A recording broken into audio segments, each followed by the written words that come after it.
good evening, everyone. May the force be with you. Just got my little baby Yoda there.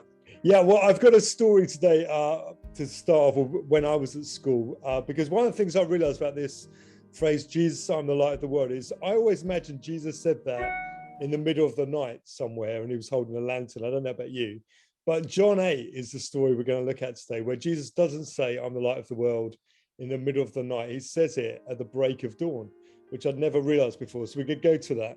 But when I was young, and a little known fact about me is that I hate catching the bus. I despise it. So I went to the same school and sixth form. So for 7 years, I had to catch 2 buses to school and 2 buses home from school every single day for 7 years. So thousands of bus journeys that I took. Bus was inevitably late, and those buses in those days as well were particularly bad where I was in Kent. So I woke up one morning, I was just starting sixth form, I think, and I went to catch the bus. I was like first up in my house, it's still dark outside. So I go walk into my bus stop as normal, and there's a few bits in my way, so I have to change my direction a little bit, go to the bus stop, and I wait there at the bus stop for my bus.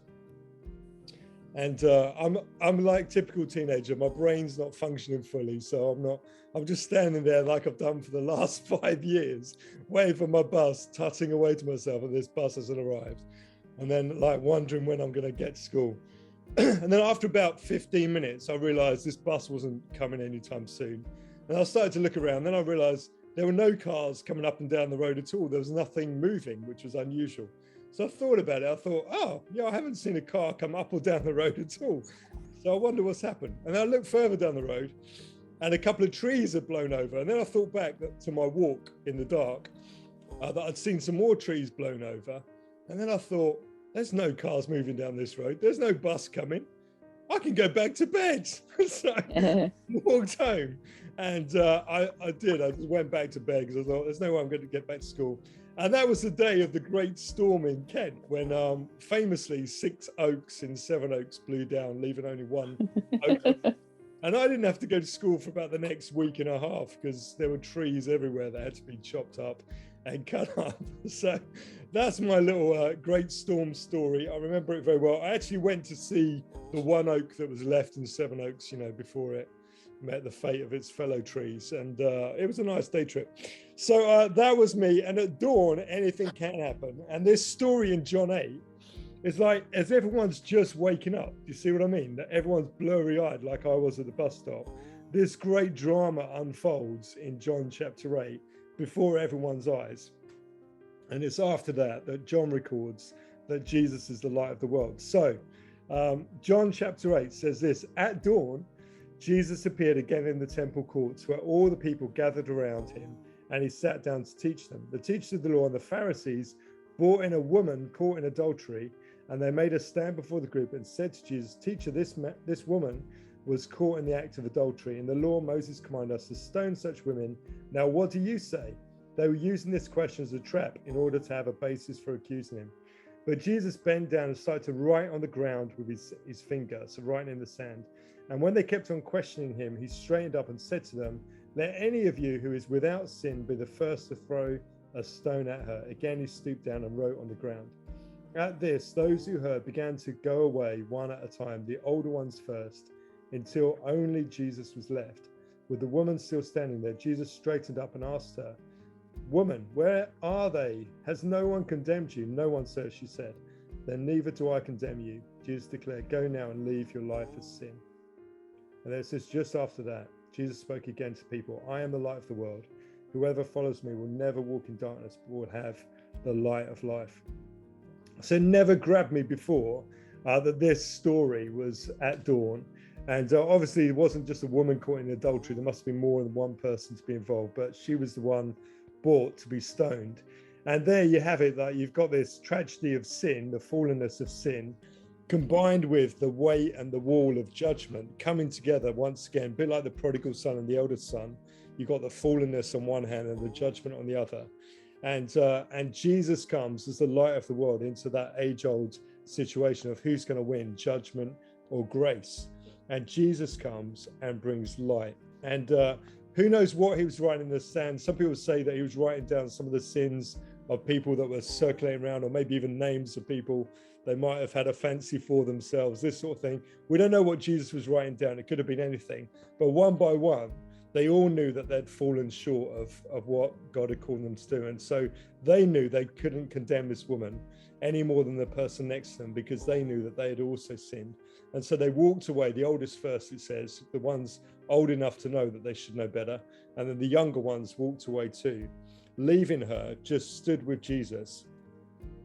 And he says, I don't condemn you. Go now and leave your life of sin. So you've got Jesus classically bringing grace to her and choice, this choice to live a different way.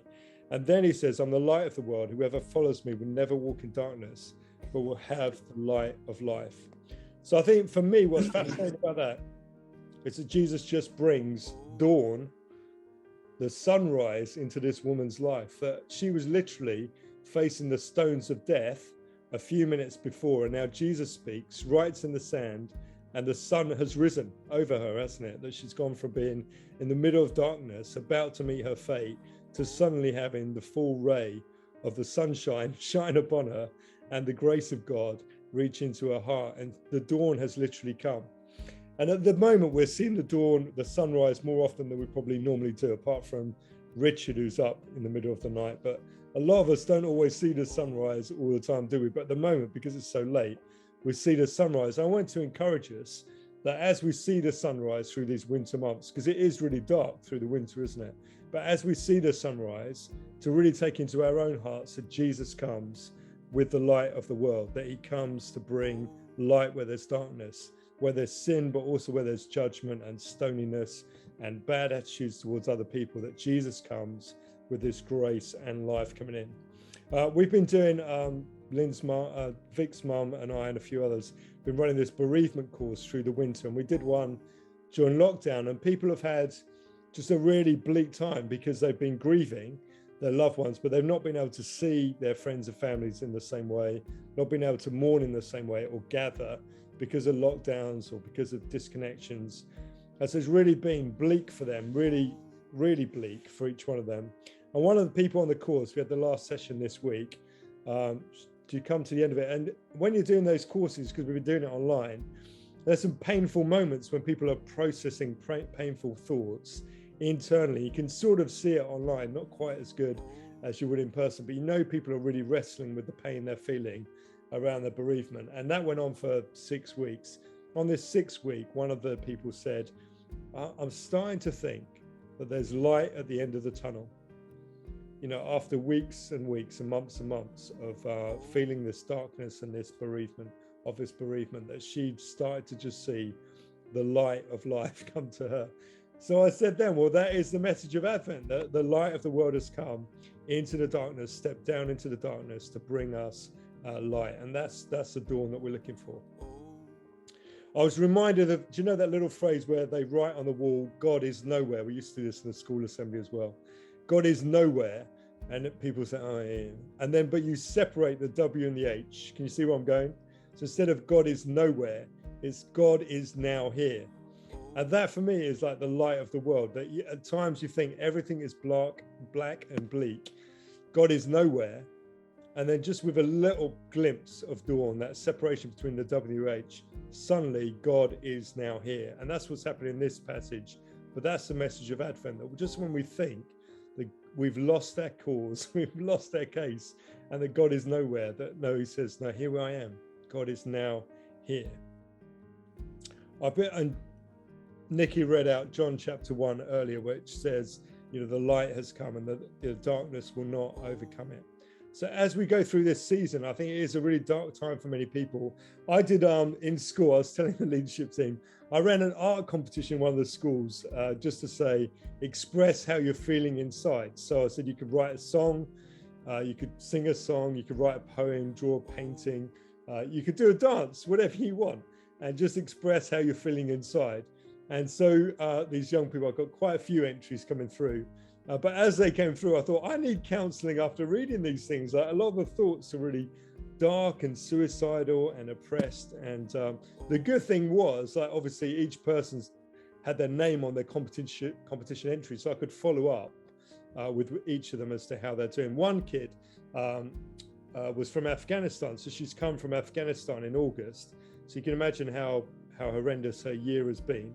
And she did a picture of Kabul and the mosque for her, which was a happy place before. She did a split screen. Before, the mosque was happy, and then afterwards she showed bombs coming down on the mosque and how unhappy she was her art competition entry. And so it's important for us to know that we are people that carry that light of Jesus with us. The light of the world has come, that in the midst of the darkness, the light of the world steps down. I've been doing some more assemblies this week using the Narnia quote. You know the way, what's his name, Mr. Tumnus says to Lucy, this is Narnia, it's always winter here, never Christmas. And she says, oh, that must be horrid. And I said to the schools, this is what this year has felt like. You know, we've had a lot of the hard work of school and work and exams and everything like that, but we've had very little of the joyous times like Christmas. We haven't run sports days and proms and all the fun things we normally do, trips and events and visitors coming in. All of the Christmassy bits, as it were, have been stripped away, and we're just left with the bleakness of winter. So the only thing that had to cheer me up was my Christmas movie quiz and assembly this week. So remembering them, really, for a lot of people around us, this is a really dark time. It's a hard time. I'm really encouraged that God is not nowhere. He's now here, and that he will come with this sense of dawn to us. And so I just wanted to encourage us to pray that we'd know that dawn, that light. Even in our situations, you know, if we're facing dark times, difficult times, just believing for that breakthrough of God, that God is now here, that one touch from the King, that Jesus will come as the light of the world. I watched, Susanna and I watched that new movie that's out. I don't know if you saw it, A Boy Called Christmas. Anyone seen that one? It's brand new, coming out. But there's a quote in there which sums up everything I'm trying to say in this bit today. It's a quote from Victor Hugo that's been tweaked a little bit. So it says, darkest night will end, sun will rise, and Christmas mornings will come again. Darkness night will end, sun will rise, and Christmas mornings will come again. And so that's what we want to pray over each one of us in our situations, that however dark our nights, however difficult situations we might be facing, that we know that the sun is coming, that the sun brings light and washes away the sin, beats away darkness, whether it appears as sin or as judgment or in whatever form it is, in illness, and that the dawn will come, the light of the world has come, and that as we walk in the light of life, we will overcome the darkness. So there's my little talk about Jesus, the light of the world. Enjoy your sunrises through the winter, and may God bring light to you. Thanks, Nikki.